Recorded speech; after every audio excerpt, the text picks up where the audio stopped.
En plein centre de l'Italie, au cœur de la chaîne des Apennins, le parc national des Abruzzes est un véritable sanctuaire pour la faune sauvage partout ailleurs en voie d'extinction. Créé en 1922, le parc a eu dès son origine pour vocation de sauver les espèces les plus menacées, notamment le loup des Apennins, le chamois et l'ours brun marsicain.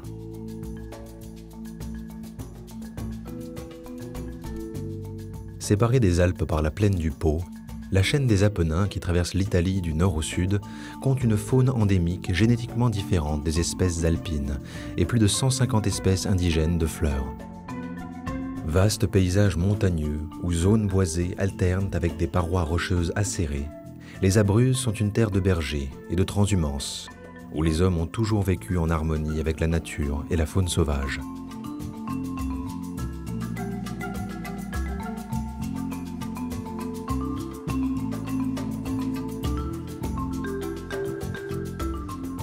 Aujourd'hui, l'ours brun marsicain, véritable emblème et fierté du parc, attire chaque année des centaines de milliers de visiteurs qui rêvent de l'apercevoir. Et le parc a gardé sa vocation, celle de sauvegarder les espèces les plus fragiles, comme le chamois des Apennins. Considéré comme menacé d'extinction en 1996, le chamois des Apennins est désormais classé comme vulnérable, grâce aux immenses efforts réalisés par le parc pour le protéger. Roberta Latini, la zoologue du parc, arpente chaque semaine les sentiers abrupts de randonnée pour surveiller la population de chamois qui vivent en haute altitude. Certains ont été munis de colliers émetteurs, ce qui permet de les localiser plus facilement grâce à la télémétrie. Il faut que tu diriges la télémétrie plutôt de ce côté.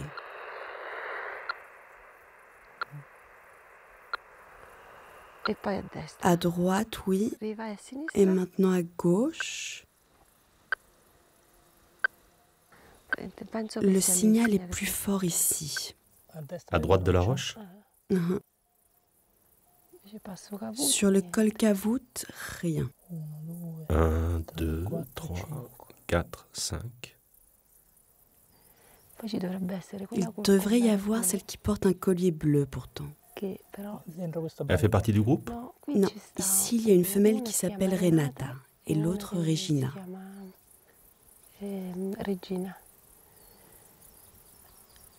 Celle-ci est solitaire. Celle qui a le collier bleu? En général, elle est plutôt là. Mais si elle est morte, il est possible qu'on perde totalement son signal. Regarde ici. Oui. Vérifions le signal. Aujourd'hui, elle est inquiète, car elle a reçu un signal qui pourrait signifier la mort d'une jeune femelle. C'est elle qu'elle cherche en priorité.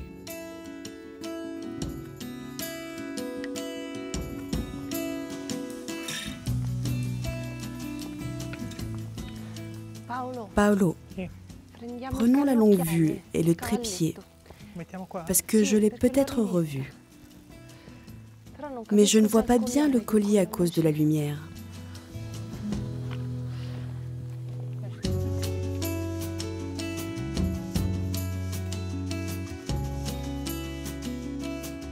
Au XIXe siècle, la chasse intensive a failli faire disparaître les chamois des Apennins. Il n'était plus qu'une trentaine au début du XXe siècle. Aujourd'hui, on en dénombre plus de 500 dans le parc national des Abruzzes. Une population encore restreinte, ce qui pose problème pour sa diversité génétique. C'est la raison pour laquelle Roberta s'intéresse plus particulièrement aux petits, symbole certes du renouveau des générations, mais aussi des individus les plus exposés aux prédateurs.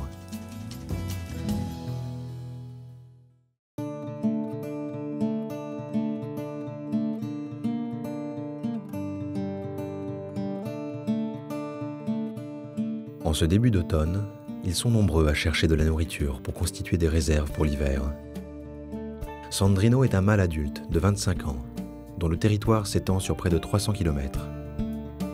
Ce matin, il semble n'avoir qu'une obsession, trouver de quoi s'alimenter. Omnivore, il raffole des baies, des fruits des bois, mais aussi des insectes, vers et larves, qu'il trouve en retournant les pierres. Bien que les végétaux constituent 80% de son alimentation, il n'a rien contre une bonne carcasse ou un jeune faon si l'occasion se présente.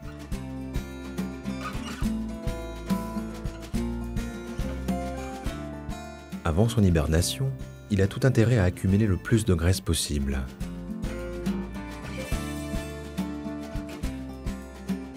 Il est rare qu'il s'attaque au troupeau, mais une fois encore, si une brebis s'aventure sur son territoire,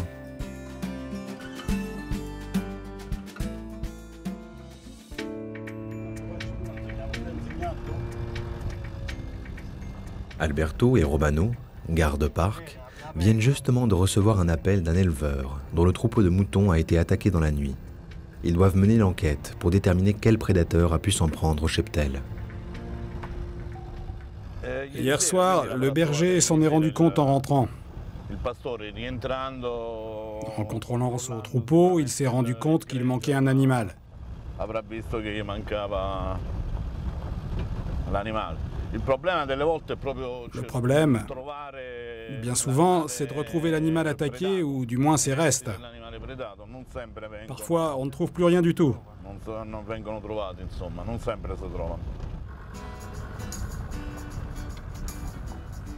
Bonjour Valentino. Alors, on va voir cet endroit où a eu lieu l'attaque?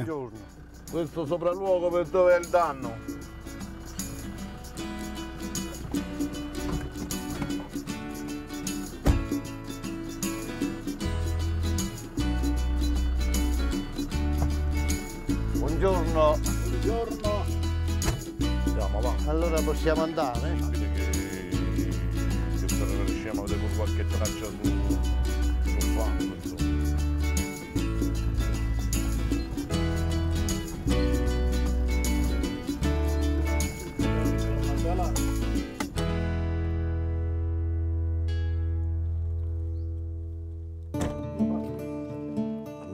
Les agressions de troupeaux par des loups ou des ours sont rares dans le parc et se produisent quand les bêtes sont laissées sans surveillance.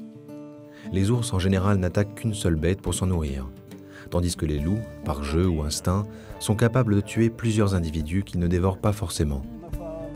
A priori, un seul mouton a été égorgé.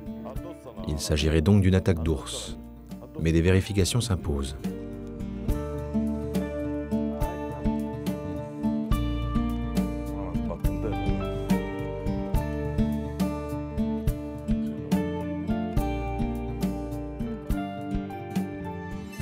Regarde ça.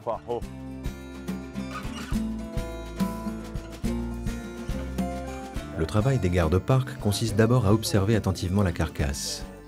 Traces de crocs, taille des morsures, morceaux de chair dévorés. Autant d'indices qui permettent de déterminer quel animal a pu s'attaquer au mouton.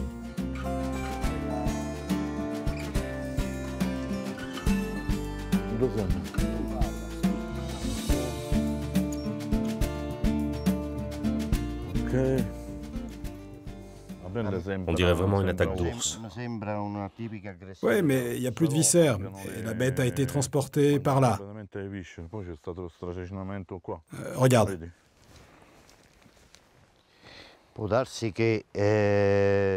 C'est possible que dans un deuxième temps, un loup soit intervenu à son tour et ait emporté la bête. Moi, je dirais attaque de loup.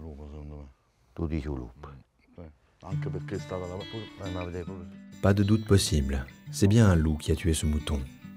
Valentino, l'éleveur, sera indemnisé par le parc qui s'efforce de limiter les conflits entre les bergers et les bêtes sauvages. Mais parfois, excédés, les éleveurs tentent de se débarrasser des ours et des loups en les empoisonnant. C'est ainsi que Dacha, alors bébé loup, a été retrouvée à moitié morte dans un jardin après que sa mère a été empoisonnée. Recueillie par les humains et habituée à leur présence, elle n'a pas pu être relâchée dans la nature. Elle vit désormais dans une vaste réserve où la rejoint Bufera, jeune loup orphelin dont la mère a été tuée par une voiture. Entre Dacha et Bufera, le coup de foudre fut immédiat. Un événement extrêmement rare chez les animaux en captivité. De cet amour sont nés Alberto et Francesco.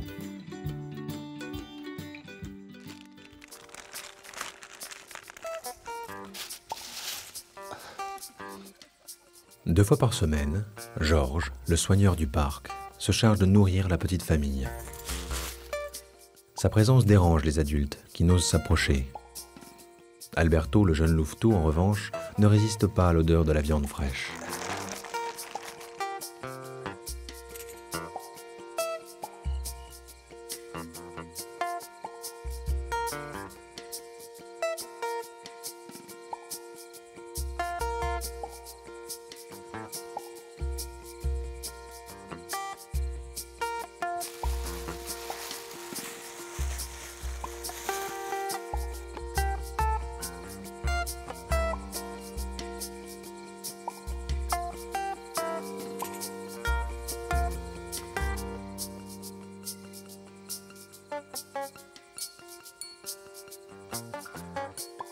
Sa mère, Datcha, s'inquiète pour son petit.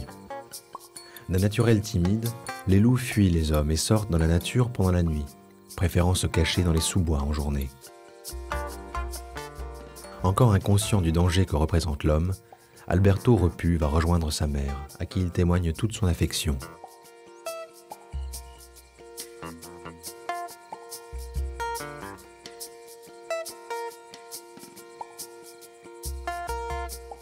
Mais la faim est plus forte et la tentation trop grande. Malgré l'inquiétude de sa mère Datcha, Alberto s'aventure de nouveau près du soigneur.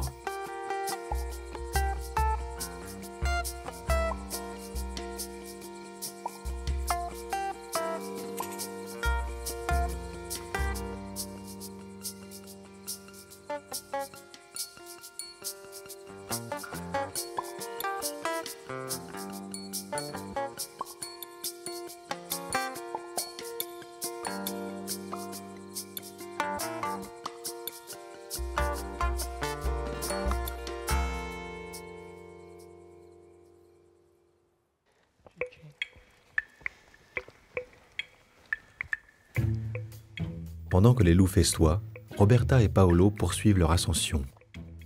5 fois par semaine, ils doivent parcourir 1000 mètres de dénivelé pour atteindre les crêtes rocheuses à 2000 mètres d'altitude. L'habitat préféré des chamois qui voient les prédateurs venir de loin.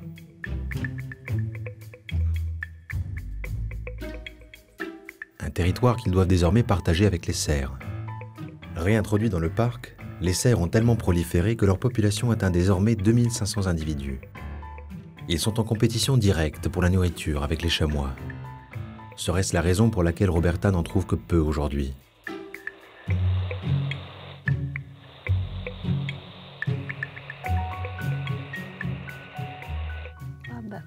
Si on résume, on en a vu 15 en dessous, plus ou moins, 7, 8 de l'autre côté, il en manque donc une trentaine, quarantaine.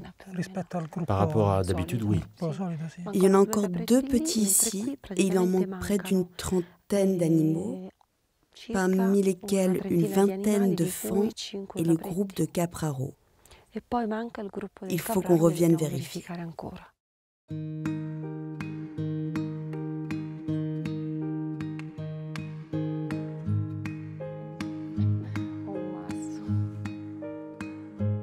Pour Roberta, cette observation est à la fois décevante et inquiétante. Elle espère trouver davantage de chamois la prochaine fois.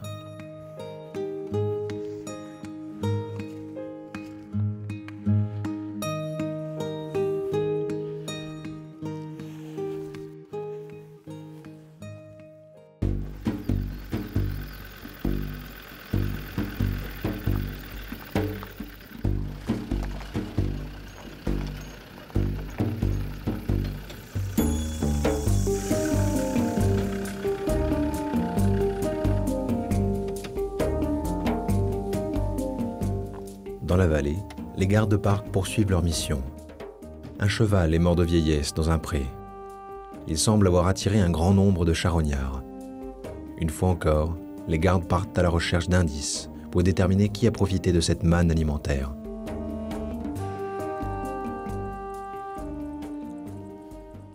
Oh, Romano, regarde, regarde. Un excrément d'ours. C'est des excréments d'ours. Il n'y a qu'à regarder la consistance. On va le récolter pour la recherche sur l'alimentation de l'animal. Des cerises? Oui, des cerises sauvages, et des pommes sauvages aussi.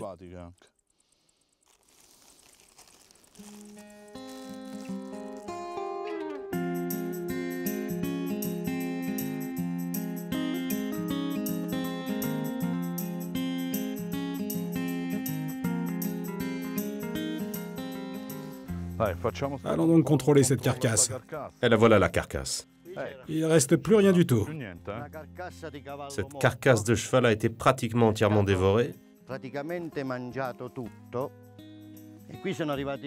Elle a attiré tous les prédateurs. Les ours, les loups, les renards. Oui, tous les carnivores du parc.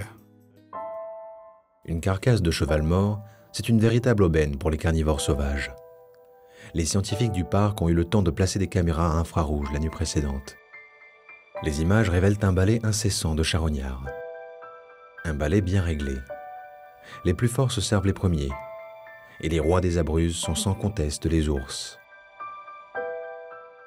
D'abord méfiante, une jeune mère inspecte les environs de la carcasse avant de revenir avec ses deux petits. Sa plus grande crainte, qu'un ours mâle occupe déjà les lieux. Très territoriaux, les mâles sont capables de s'attaquer aux oursons et de les tuer d'un seul coup de patte.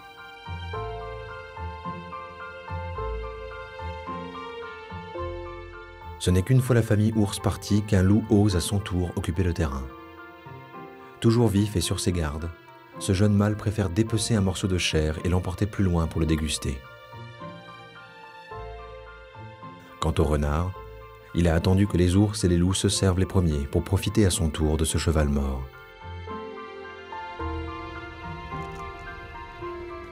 Au matin, quand les gardes-parcs arrivent, il ne reste plus rien de la carcasse du cheval, si ce n'est quelques papillons gracieux venus nettoyer les eaux. Ces images exceptionnelles seront d'une grande utilité pour Roberta la zoologue, qui étudie aussi les populations d'ours. Difficile pour les scientifiques d'estimer avec précision leur nombre, car les ours se cachent à l'abri des regards et se déplacent en permanence. Il y en aurait 40 à 60 dans le parc. Roberta recherche Forchetta, une jeune femelle de 15 ans. C'est une ours assez confiante, même si elle ne s'approche pas des centres habités.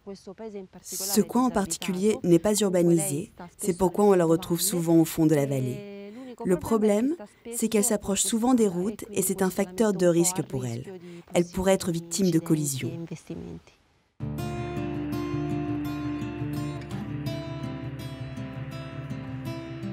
L'absence de signal ne signifie pas forcément que l'oursonne ne se trouve pas dans les environs. Une montagne ou un bois un peu dense peuvent brouiller les signaux. Rechercher un individu en particulier peut donc prendre des journées entières. Le travail de Roberta repose avant tout sur la patience. Une patience qui porte parfois ses fruits, car Forchetta n'est pas loin.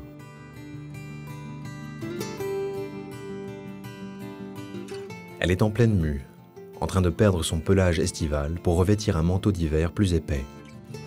Effrayée par la présence d'un ours mâle dans les hauteurs, elle s'est aventurée dans les sous-bois de moindre altitude pour trouver de la nourriture en toute quiétude.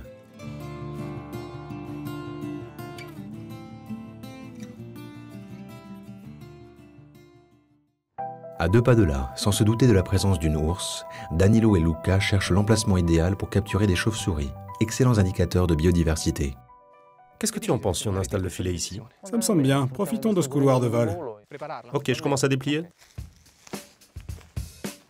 Depuis 20 ans, Danilo et Luca étudient les populations de chauves-souris, qu'ils attrapent dans des filets. 24 des 34 espèces de chauves-souris présentes en Italie vivent dans les forêts des Abruzzes, où elles trouvent des insectes en quantité. La présence de nombreuses espèces de chauves-souris révèle un environnement sain. Cette forêt, composée de grands arbres âgés, est un terrain de recherche idéal pour les scientifiques. T'es prêt? On ouvre le filet. Les chauves-souris se cachent dans les anfractuosités des arbres le jour, mais sortent à la tombée de la nuit pour chasser. La soirée s'annonce longue pour les deux scientifiques. Forchetta a, elle aussi, attendu que le soleil décline pour s'aventurer hors de sa tanière. Elle a besoin d'une grande quantité de nourriture si elle veut mettre bas cet hiver. Fécondée au printemps, durant la période des amours, l'embryon qu'elle porte ne se fixera dans son utérus que si elle dispose d'assez de réserves de graisse pour allaiter ses oursons. S'il le faut, elle n'hésitera pas à s'attaquer au bétail, formidable source de protéines.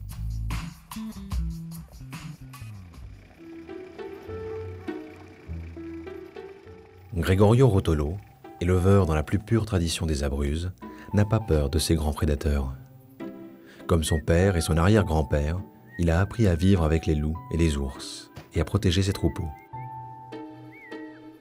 Une fois par semaine, il rejoint les alpages pour rendre visite à son berger et s'assurer qu'aucune tête de bétail ne manque.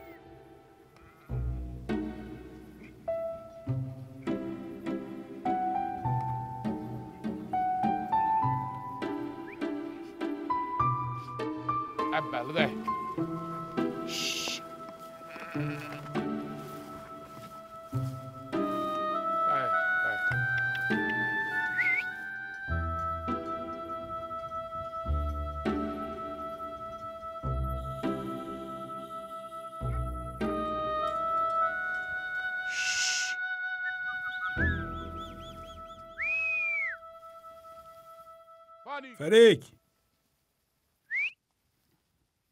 Falik, comment ça va? Ouais, tout va bien. Tout va bien? Ouais, tout va bien maintenant. Et les loups? Rien? Ils dorment? Hein? Tu peux être tranquille, hein? Allez, dors sur tes deux oreilles.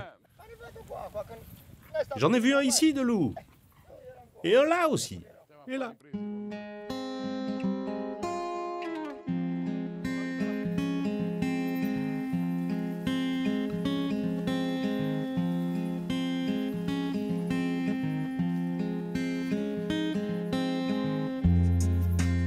La recinzione funziona. Adesso no. Funziona la recinzione. Elle marche bien, cette clôture? Ma l'ultima volta che C'est quand la dernière fois qu'un loup s'est approché? Come si Il y fa? a un mois et demi? Nave. Questa ce l'hanno Et data. tu sais pourquoi on nous a donné cette clôture? Perché quando ha mangiato la pecora e il lupo dentro la mano. C'est quand un loup a mangé l'une de nos brebis. Le WWF et le Parc national des Abruzzes nous ont donné cette clôture pour que ça se reproduise plus. Più il lupo qua con questa? No, no, no. Col lupo e con l'orso. Poi alla Il faut fine bien cohabiter avec les ours et les loups. che devono vivere pure loro. Ils ont bien le droit de vivre, eux aussi. Uccidere tutti quanti. On ne peut pas les décimer jusqu'au dernier. Devi convivere con l'animale che c'è. On doit vivre avec les animaux qui ont toujours été là. Ça fait partie de la tradition, telle qu'on me l'a enseignée et que je continue de pratiquer. La pecora va dentro. Les brebis, on les rentre le soir, on les traite, on fait du fromage, et on les protège des loups et des ours, tout simplement. E giorno. On veille sur elles, nuit et jour. Ça, c'est la vraie vie des éleveurs des Abruzzes. Les autres peuvent faire ce qu'ils veulent et continuer de se lamenter. Possono lamentare come vogliono.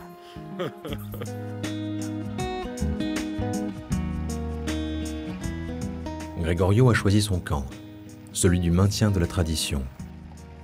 Il a certes moins de têtes de bétail que d'autres exploitants, mais ses brebis sont bien gardées et donnent un lait et des fromages d'une qualité exceptionnelle. On se délecte de son pecorino sur toutes les meilleures tables d'Italie et jusqu'aux États-Unis.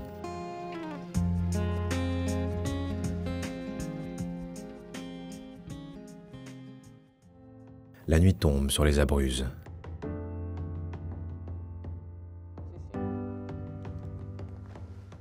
Il est temps pour Danilo et Luca de relever leur filet.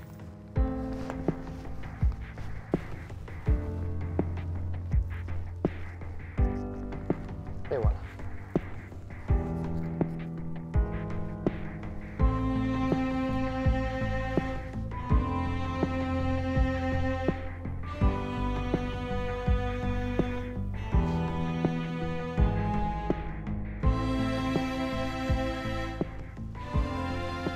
Vespertino maggiore? Sì. Myotis Myotis myotis. Non mi sorprende prenderlo. Ça m'étonne pas d'en trouver ici, parce que c'est une espèce qui aime bien chasser dans ce genre d'endroit. Elle cherche des coléoptères dans des zones ouvertes, en sous-bois, là où les arbres sont espacés comme ici. C'est vraiment leur lieu de prédilection. Perfetto qua. Ok. Vespertilio smarginatus. C'est un Myotis emerginatus.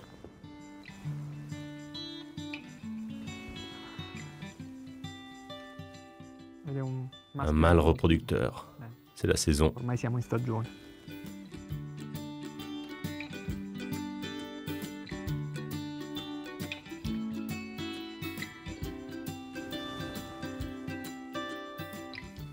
La lunghezza dell'avambraccio Longueur de l'avant-bras, è 37,2.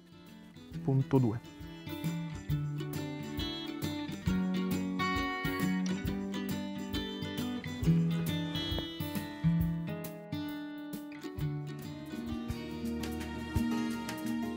Avant que l'hiver ne recouvre les Abruzzes d'un épais manteau de neige, rendant les sommets inaccessibles, scientifiques et gardes-parcs auront encore beaucoup de travail sur le terrain pour mieux connaître et protéger la faune sauvage.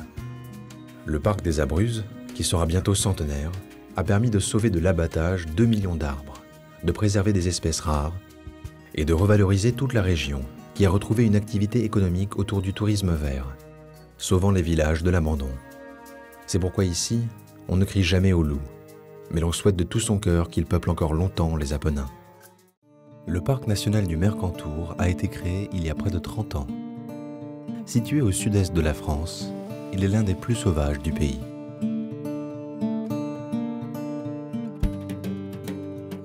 Quand l'homme comprit qu'il ne pourrait vivre sans la nature, il passa un contrat avec les animaux. il protégerait les marmottes, les chamois ou les bouquetins, au sein de ces paradis qu'on appellerait parcs nationaux. En échange, les animaux laisseraient les humains libres de venir les admirer. Les marmottes sont les mascottes du parc. Plus d'1 millier d'entre elles vivent au Mercantour.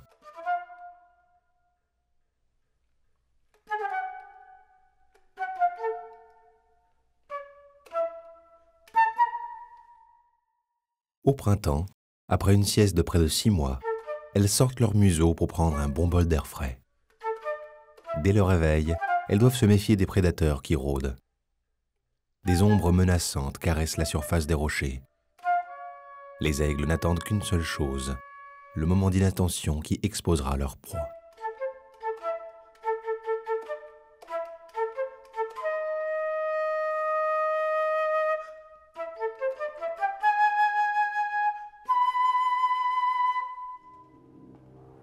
Un peu plus loin, les chamois sortent eux aussi de l'hiver. Ils ont traversé une période difficile où la nourriture faisait cruellement défaut et où la température était difficilement supportable. Les chamois se regroupent en troupeaux pour trouver de la nourriture. Ils se distinguent par leurs petites cornes d'un noir ébène qui, contrairement au bois des cervidés, sont conservés en permanence jusqu'à la fin de leur vie.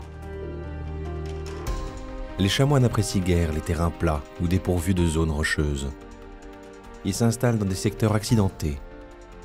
Leur rapidité et leur agilité sur la roche leur permettent de fuir en cas d'agression. Ce chevreau tente de suivre sa mère le long de ses cols escarpés et apprend peu à peu à dompter la montagne. La harde est bien organisée. L'ordre est maintenu même en cas d'attaque. Le groupe peut changer de direction avec la précision impeccable d'un escadron. Pour l'instant, cependant, aucun intrus à l'horizon. Les chamois peuvent continuer l'ascension du mont en quête de nouveaux pâturages.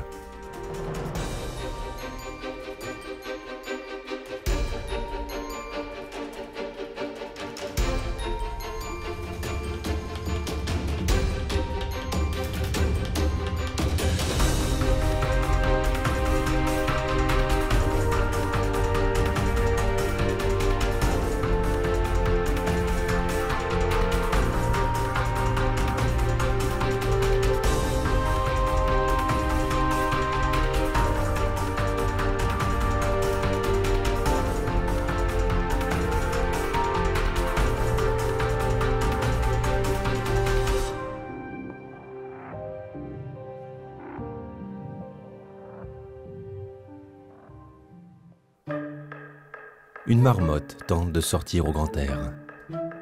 Les marmottes sont prudentes. Chaque membre du groupe joue un rôle précis.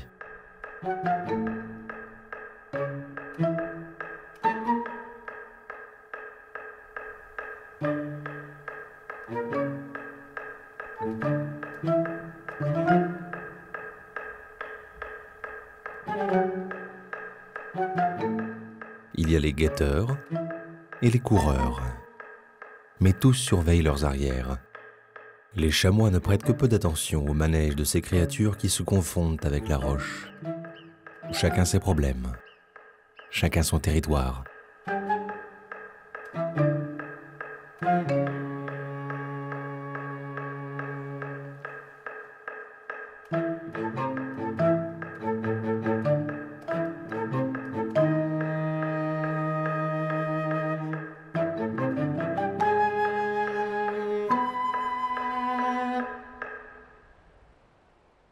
Le temps passe.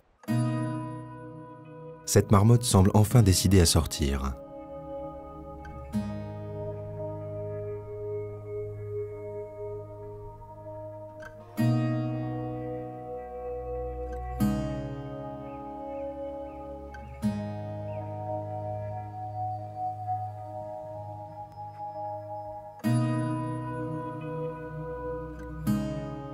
Elle va enfin pouvoir lézarder au soleil, au creux d'un rocher.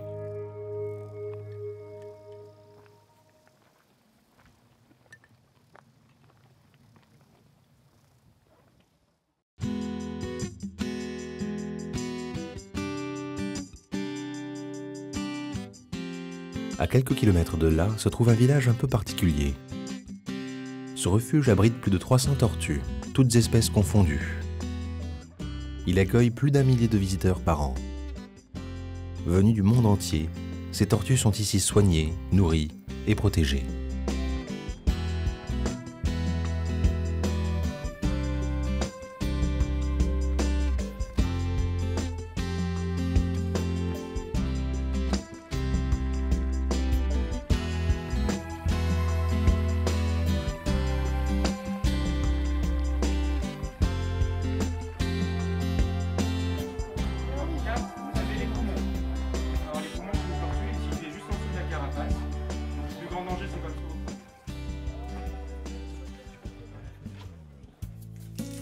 Vétérinaire en chef, Stéphane prend soin de toutes les tortues du refuge. Stéphane est arrivé il y a plus de 5 ans.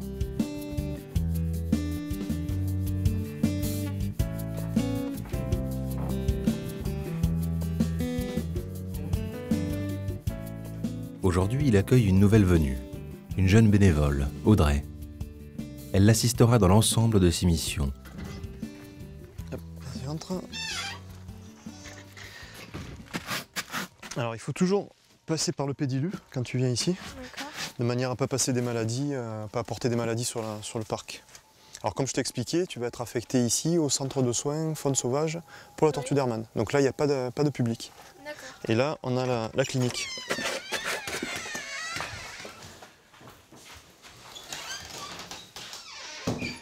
Voilà, donc ici on est dans la clinique, donc tu vois il y a une petite table de soins, on a là des animaux qui ont été blessés et qu'on est en train de soigner, donc c'est essentiellement sur ce secteur-là que tu vas travailler. Ah ouais, bon, bah ça va être super, tu vas te régaler, et on peut aller voir par là. Alors qu'est-ce qu'elles ont ces tortues? Alors là, il y a un peu de tout, par exemple celle-ci, elle a été mordue par un chien. Tu vois, il lui a arraché toute la partie avant du plastron, tout le côté, et il lui a rangé toutes les écailles. Mais là, tu vois, c'était assez grave, hein, il a fallu coudre la peau sur la carapace. Et elle est sous pommade, donc tous les jours, il faudra mettre un petit peu de pommade. Alors, ça, c'est fréquent, hein, les chiens, c'est quasiment la première cause d'entrée en clinique. Alors, tu vois, dès que tu as touché une tortue, il faut se désinfecter les mains à chaque fois. Toujours pareil, pour essayer de ne pas passer des maladies d'une tortue à une autre. Celle-ci, alors ça aussi c'est super fréquent, deuxième cause d'entrée en clinique, c'est les débroussailleuses. Les gens débroussaillent dans la colline et ils ne pensent pas aux tortues et elles se font un peu scalper comme un œuf à la coque, tu vois le dessus, tchac, il s'en va. Alors le problème c'est que dessous tu as les poumons, tu as la colonne vertébrale qui est soudée à la carapace et donc ça peut faire de gros dégâts. Quand elle s'en sort bien, la colonne n'est pas touchée et là ça va, sinon les pattes arrière sont paralysées. Voilà. Donc là, celle-là, elle devrait s'en tirer et après, on pourra la relâcher dans la même zone où elle a été trouvée. Le but, c'est de les soigner et de les relâcher le plus rapidement possible pour qu'elles puissent bien se réhabituer.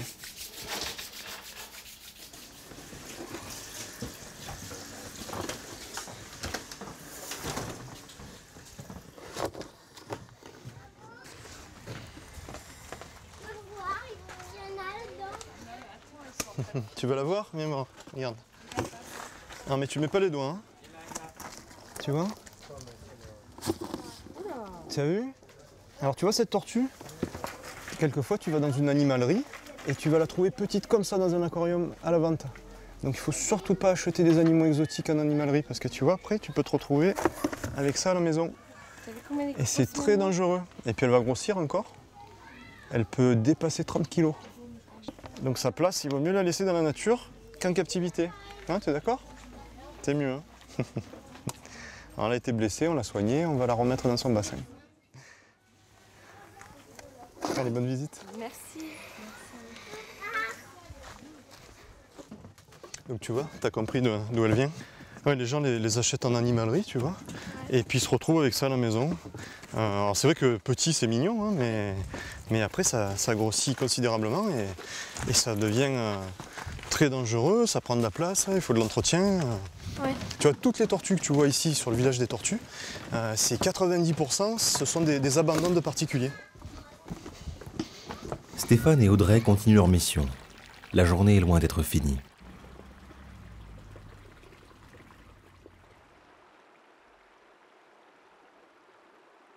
Près du magnifique lac d'Alos, où affluent les randonneurs, Frédéric dirige un refuge, en plein cœur du parc.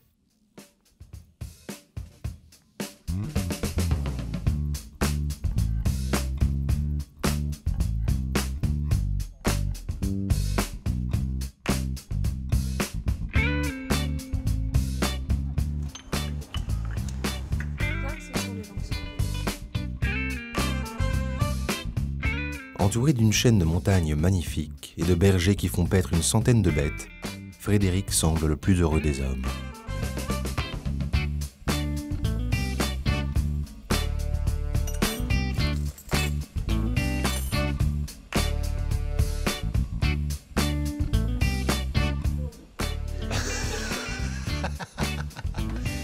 Tous les soirs, il peigne ses brebis et tout. T'as vu comme elles sont belles, hein? Il lui a fait des mèches et tout, hein? Bon, on va sonner le gong. Tu es prêt, Ben?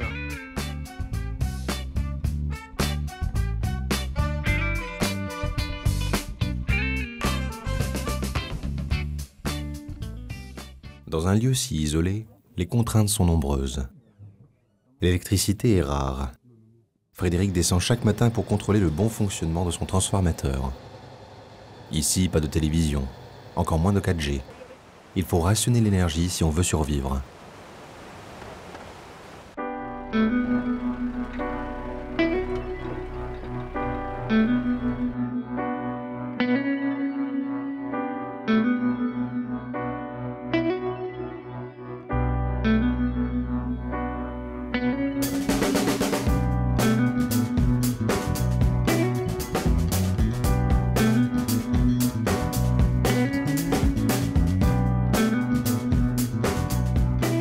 Frédéric et son cuisinier profitent de la fin de la saison pour faire un point. Autant d'enfants durant la dernière semaine.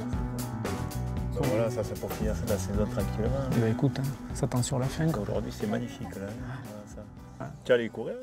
Ouais, ben, j'y suis allé, comme je t'avais dit, là, sur le 6 mai. Jusqu'au 6 mai, tu es allé? Jusqu'au 6 mai, ouais. Ah, okay, jusqu'au 6 mai. Et puis, bah, y avait pas mal de bêtes, en fait. Chamois? Non, bouquetin, juste avant le dernier ressaut du 6 mai, là, à 3000. Ouais. Et bah, ils étaient assez confiants. Moi, je suis passé en courant, je leur ai pas fait peur. Okay. Et après, les chamois, pas les chamois, parce que tu sais, les chamois, ils restent de ce côté, là-bas, le matin, ils descendent un peu. Ah là, le matin, là, moi je conseille toujours les clients de partir tôt et d'aller sur la petite tour. Là, tu es où? Bah, sur la petite tour et sous l'encombrette parce qu'ils viennent prendre les premiers rayons de soleil pour se réchauffer de la nuit. Ah, il faut dire que regarde ça. Ça c'est mon moment préféré, moi, tu vois. Le septembre, la belle lumière. Ah, puis le calme. Le lac, regarde ce reflet qu'il y a, c'est incroyable, quoi. Moi, je suis arrivé par hasard ici. Hein.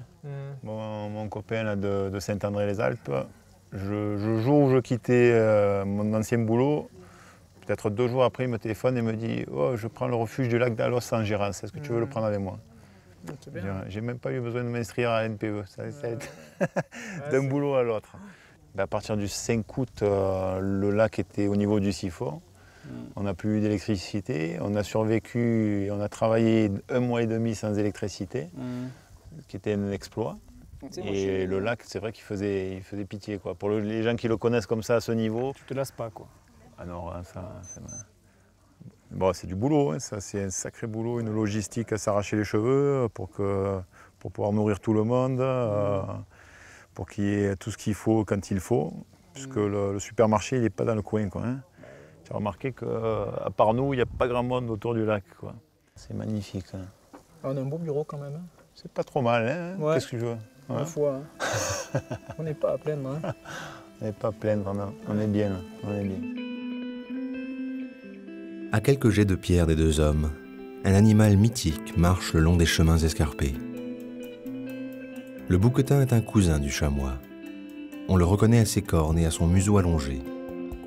Contrairement à son cousin, il n'a pas de bande noire sur la tête. Il est aussi plus trapu. Solitaire, le bouquetin se réfugie au sommet des montagnes pour trouver de la nourriture et s'occuper de ses petits.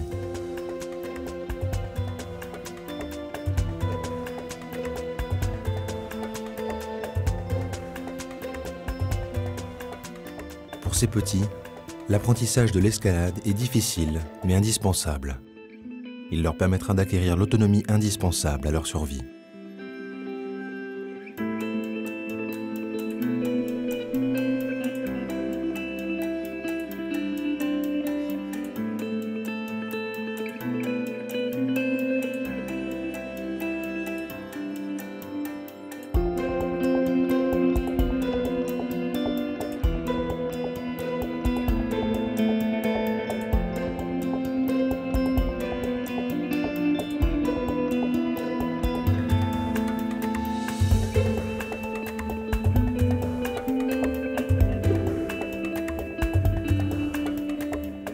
Le bouquetin se tient sur des pattes courtes mais solides.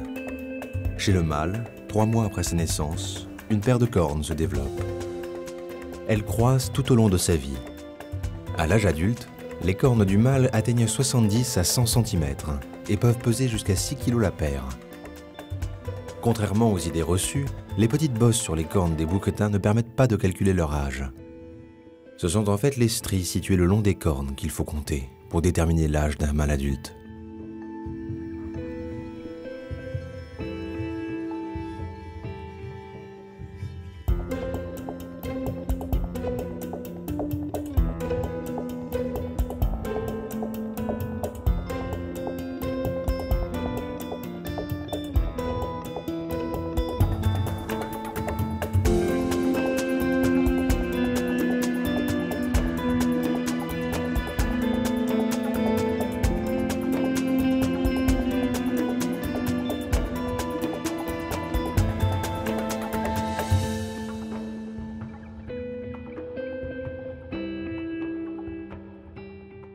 Ce jeune mâle a enfin pu gravir la montagne et arriver au sommet.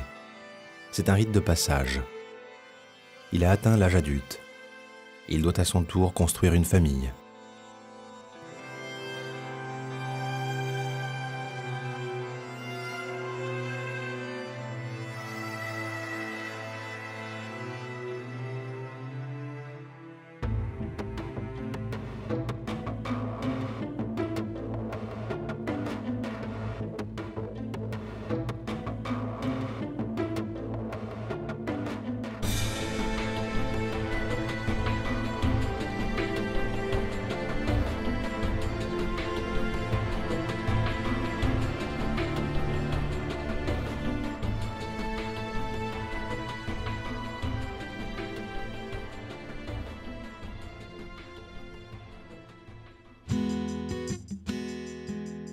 Au village des tortues, Audrey, la jeune bénévole, continue sa journée avec à ses côtés Stéphane, le vétérinaire.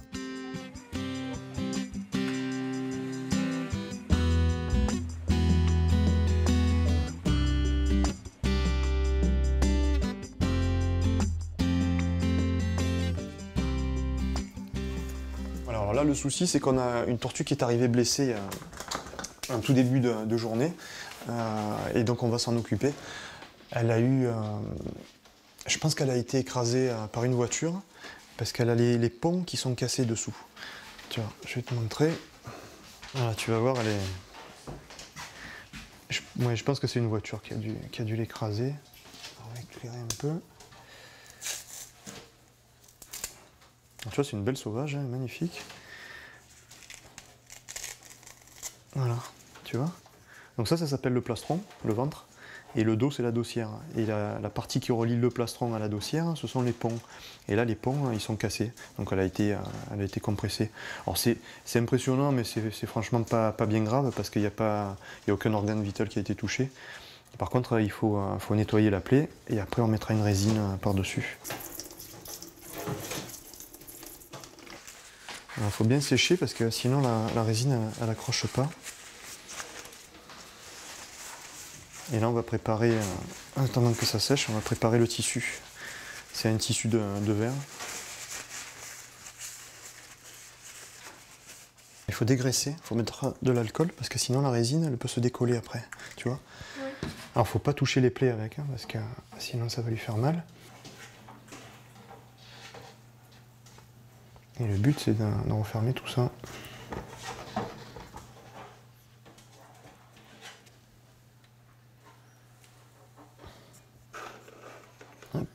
On va prendre un imbibe le tissu, il faut chasser les bulles d'air. Quand il est bien imbibé, tu vois, il devient transparent.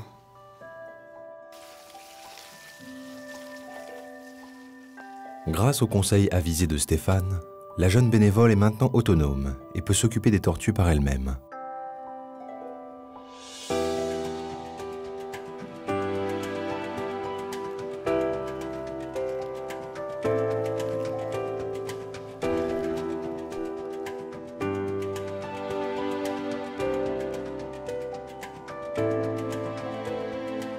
Ah, tu fais attention parce que la porte elle est toujours un peu lourde.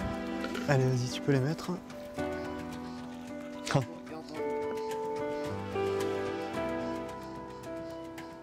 t'as vu, elles sont mignonnes. Tout ça, c'est tout ce qui est né depuis le début du mois. Là.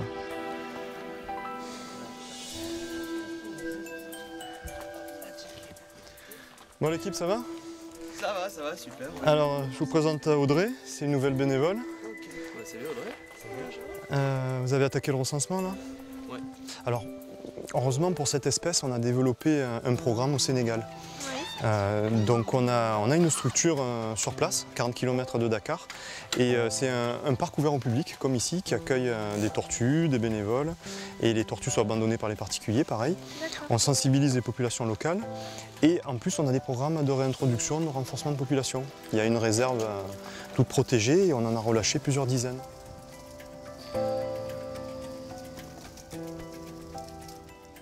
Grâce au travail de Stéphane et de l'équipe de l'association, cette tortue géante va pouvoir retrouver son habitat naturel au Sénégal. Les adieux sont émouvants. Il est temps de partir.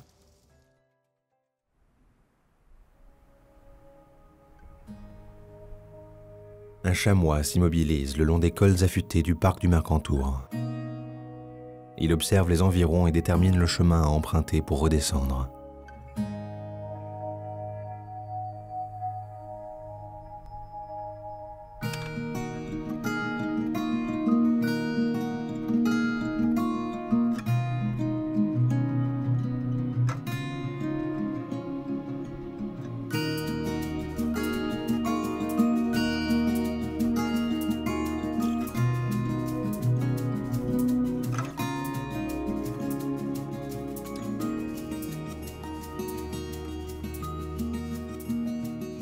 Après avoir fait le plein de nourriture, il rejoint le troupeau juste avant la saison des amours.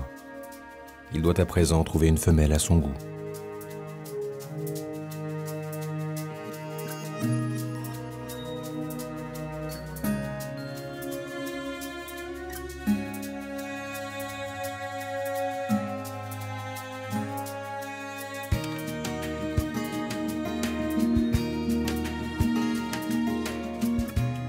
Reconnu dans le monde entier, le parc national du Mercantour est d'une richesse biologique inestimable.